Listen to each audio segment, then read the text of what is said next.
Alright, we have reveal time from Arkhan's salon, the finished Wormwood saber. Some of you may have seen the pre-review videos of the chassis and the electronics.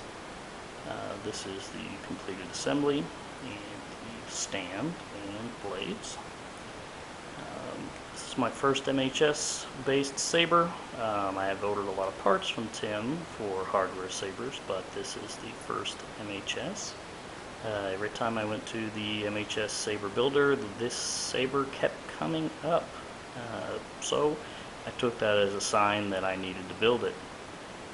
We talked a little bit about the hilt and the electronics, but I'll talk about the blades.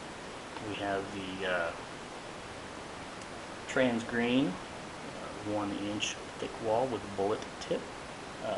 The blade itself is actually the inspiration for the saber as far as the name and feel go, as a noxious color. We also have a 1-inch trans thin wall with round tip. Both of these are poly-filled. The stand itself I worked on this weekend. Wood, custom cut and finished.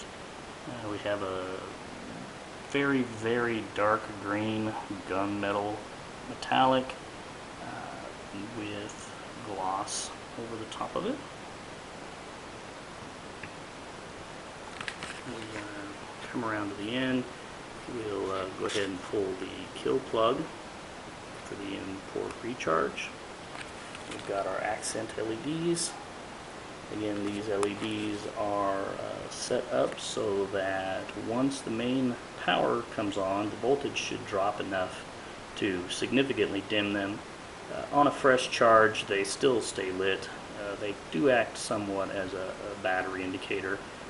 When they don't light up anymore after the main power's up, it's a pretty good indicator that they need charged. We have our custom milling there by Tim from TCSS, chamfered cuts, and of course Tim did all the powder coating. We have the trim rings and cover tech wheel, and we have the custom reverse powder coated fluting. The powder coating turned out great, even with the milling. There was no flaking in the powder coat. Tim did a really nice job. Have a box 4 with a chrome non-lit momentary switch, securing the front of the shroud. And we have the crystal chamber, quartz crystal, green lit. We flip the saber over. We have the blade retention screw. We can see that the cutout goes all the way through. We have our auxiliary clash button, and we have the fairly minimalist shroud. Talked to some people while I was designing it, including Jagon, and with the milling, it seemed that a very intricate shroud would just have ruined the lines on the saber, and I had to agree with him. Let's go ahead and fire it up. We should see these LEDs drop in brightness. Not quite all the way down, but close. We have our green quartz crystal chamber. It's lit by one of Tim's Makata Sai accent LEDs, and a Sol P4 white LED. As far as the sounds, we have your standard Sith sounds.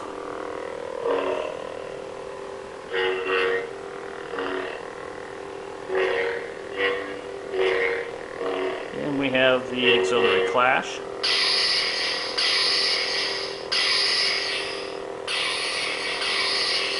Which I thought addressed one of the shortcomings of my last saber, which was it was very difficult to engage the clash without smacking the hell out of the saber.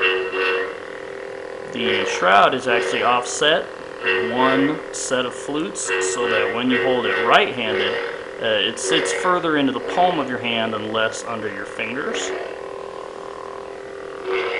We we power off the saber, we should get the light come back up. And we do. Put that back on the stand. I'm going to go ahead and put the kill key back in. And the next video we shoot will be Blades in the Dark.